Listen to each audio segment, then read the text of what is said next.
All right, so chapter 13 is our Age of Exploration chapter. And something you might not think about is how history is driven by food. The average theory is that mankind did not develop cities and civilizations until we mastered farming, the food supply. Food's a big deal. Think about how angry you are when you don't have it. Right? We know food has ended civilizations. We're pretty sure that the Khmer Empire and the Mayan Empire collapsed because of famine. We know that one of the most important European events in modern history, the French Revolution, was caused in part because of a bread shortage, food shortage. Food is a big deal. Food drove the age of exploration. These explorers wanted spices. Spices were in high demand in Europe, things like cinnamon and cloves and ginger, and most of those spices came from Asia. Now, traditionally, those spices came by land along the Silk Road. But what started to happen, the Ottoman Empire showed up here in the Middle East, right? And that disrupted the trade routes. So the Europeans wanted to find water routes from Europe to Asia. Hence, they started to explore. So they really started to explore to make some money because the spice trade was so valuable, it was in high demand. So the Europeans either had the motives and the means. You got to have both of those. You got to be motivated to explore. You have to have the means to explore. Another chapter, we'll see that China, roughly the same time, had all the means, the technology to explore, but none of the motives. So they didn't. The Europeans did. Thus, it's history. History would be very different if the Chinese started to explore. That's in another chapter. So the motives of the Europeans can be explained in three-word phrase: gold, God, and glory. The three G's. Probably in that order. Gold, right? Like I said, spices were in high demand. People really wanted them. There wasn't a lot of them to be had in Europe because they were so hard to get. Therefore, they were really, really expensive. You could make a lot of gold in the spice trade. Money, greed. Right? Also, God was a motivation. The idea where the Europeans go, they bring the gospel with them, which is a little hypocritical, as we'll see how the Europeans treated the natives. It's not to say that some of the Europeans that traveled to the New World, for instance, in Africa and Asia, weren't good Christians, but there were also a lot of Europeans who simply use this as an excuse. Right? And then glory. Some people just want to be famous. Right? Guys like Cortez, for instance, he was very greedy for gold and greedy for fame. Gold, God, and glory. Right? So they had the motives. They were motivated to explore. The Europeans had the means. They had new technology available to them. They had the compass. They had the astrolabe, which allows you to tell your location by the stars. They had better maps in the 1400s. Now, side note, this technology was not invented by the Europeans. The Europeans got it from the Arabic world of North Africa and the Middle East.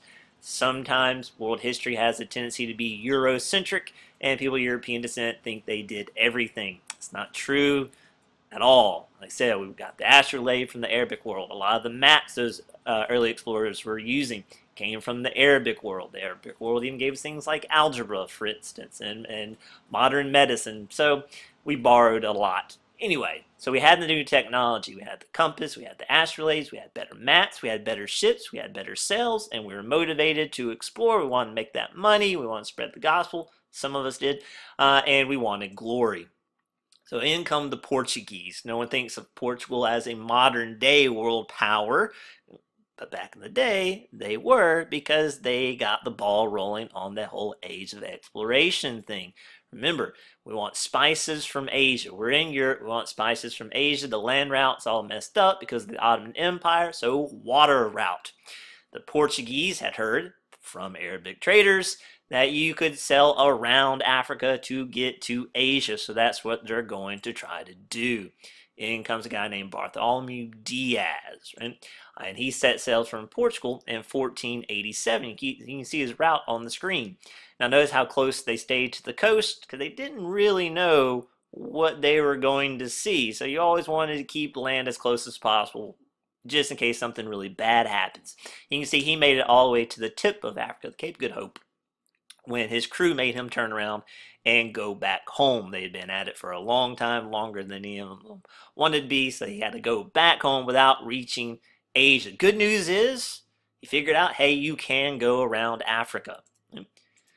Years later, that's where Da Gama comes in. The Portuguese government sponsored Da Gama to do it, to finish the trip, go all the way around Africa to Asia. You can see his route on the screen. He leaves Portugal in 1497, travels all the way around Africa, and makes it to India, where he buys literally a boatload of spices, travels back to Portugal. The trip, as you can see on the map there, took about 2 years, left in 1497, came back in 1499, took quite a while, but made a profit of several thousand%.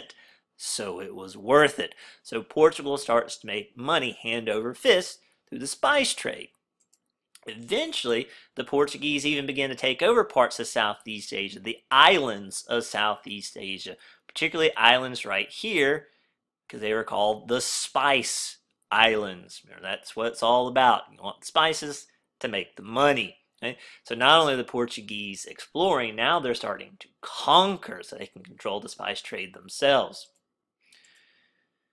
Well, if you are Portugal's neighbor, Spain, you want in on that action. In comes Christopher Columbus. We've all heard of Columbus before, right? He even has his own day. Right? You've learned about him since elementary school.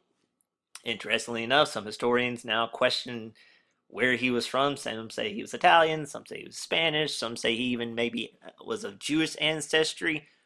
Who knows? Something else that some people say it's absolutely wrong was that the purpose of Columbus's voyage was he set sail to prove the world is round. That is bogus. That is completely made up. It's a made up story. It is not true. Everyone with an education in the 1400s knew the world was round. The ancient Greeks figured out the world was round. In fact, an ancient Greek named Eratosthenes actually figured out the circumference of the earth, and he was only off by a few decimal places. So every educated person knew the world was round. He did not set sail to prove the world was round. His idea, right, was to get to Asia by sailing west. Since the world is round, if you sail west long enough, you will end up in the east in Asia. Now, you're looking at the map, you can see the problem with that. There are 2 continents in the way, but Chris didn't know that at the time. At the time, this sounded like a really good plan. He didn't know 2 continents were in the way, and since he probably did not pay attention in history class, and he ignored Eratosthenes, he thought the world was a little smaller than it actually is. Either way, he set sail in 1492. You have to know that year. 1492, Columbus sailed the ocean blue. It's just one of the things you need to know. He set sail in 1492. He sails west, and he ends up in the Caribbean. He didn't know it was the Caribbean. He thought it was in the Indies in Asia. That's why he called the natives Indians, and the name stuck. So basically, Chris accidentally discovered the New World. On accident. He didn't do it on purpose. In fact, he went to his deathbed thinking he had made it to Asia. Eventually, people keep making trips and they're like, hey, this does not seem like Asia. We're pretty sure this is a new world. So now you got Spain and Portugal going at it in the spice trade and in the age of exploration. They become intense rivals, and they start to argue over all this new territory that they're discovering. Now, both these nations are devoutly Catholic. So they go to the Pope, right, to solve their dispute, which makes sense. The word Pope actually means Papa, so it's just like when you're arguing with your sibling, right? You go to your dad to solve the problem. And so what the Pope came up with was the Treaty of Tordesillas. That's not 2 L's make a Y sound. Okay, Treaty of Tordesillas. And it creates what's called the line of demarcation. Basically, it's an imaginary line that they drew down the map of the world. Everything to the east of that line went to Portugal so they could keep their trade route around Africa. Everything west of the line went to Spain. And as you can tell, in 1494, they pushed the line back to give Portugal a little bit more of the New World. It's easy to remember who got what part, right? Because if, let's say we take a trip from Mexico all the way down to the tip of South America, what language will we hear spoken the most? Spanish, because Spain controlled most of that territory because of the Treaty of Tordesillas, which created that line of demarcation. Unless you go to Brazil, where they speak Portuguese. Right? So now you got Spain and Portugal. Basically, they divided up the planet. It's like when you draw an imaginary line down the back seat on a family car trip and tell your sibling, don't cross that line or I'll punch you in the face. But there's too much money to be had. It's not like the other European countries are going to sit around and go, well, they've already called dibs. No, other countries start to explore. Like England. England sends John Cabot. He ends up exploring part of the new world we call New England, where Massachusetts is, for instance, up north. So other countries are going to get involved. And eventually the Germans are going to show up in the new world, right? All kinds of other countries. The Dutch are going to get involved because there's so much money to be had in exploring and through the spice trade and eventually other things like timber and furs. There's so much money to be made. Other countries are going to get involved. Speaking of other countries, there is this Italian explorer named Amerigo Vespucci, right? And Amerigo, he made several trips to the New World. In fact, he was one of the first to put in writing, hey, this is a new world. This is not Asia. And his book becomes super popular. It's like an adventure book. Everybody liked it. It was a big deal. And so there was this German map maker named Martin Waldseemüller. How's that for a name? And Martin, he's making a map of the world. And on the left, you can see the New World, the part of the New World they knew about, at least. And he figured we need to name it. You can't keep calling it the New World.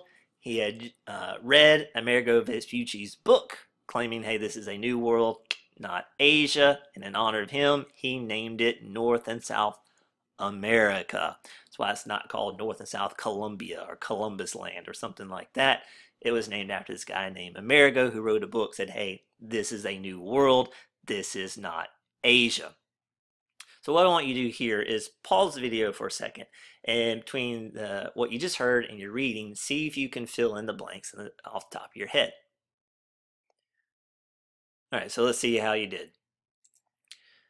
So for Portugal, right, Diaz sailed to the Cape of Good Hope. Remember, he had to turn around. Da Gama finishes the job and goes all the way to India. Columbus sails for Spain. King Ferdinand and Queen Isabella, you learned about them in elementary school. He tried to sail west to Asia in 1492 and accidentally discovered the New World. Also sailing for Spain was a guy named Magellan. He gets credit for being the first to circumnavigate, go all the way around the globe, even though he died on the trip. But his ship made it, so he gets credit. And then John Cabot explored the coast of New England for England.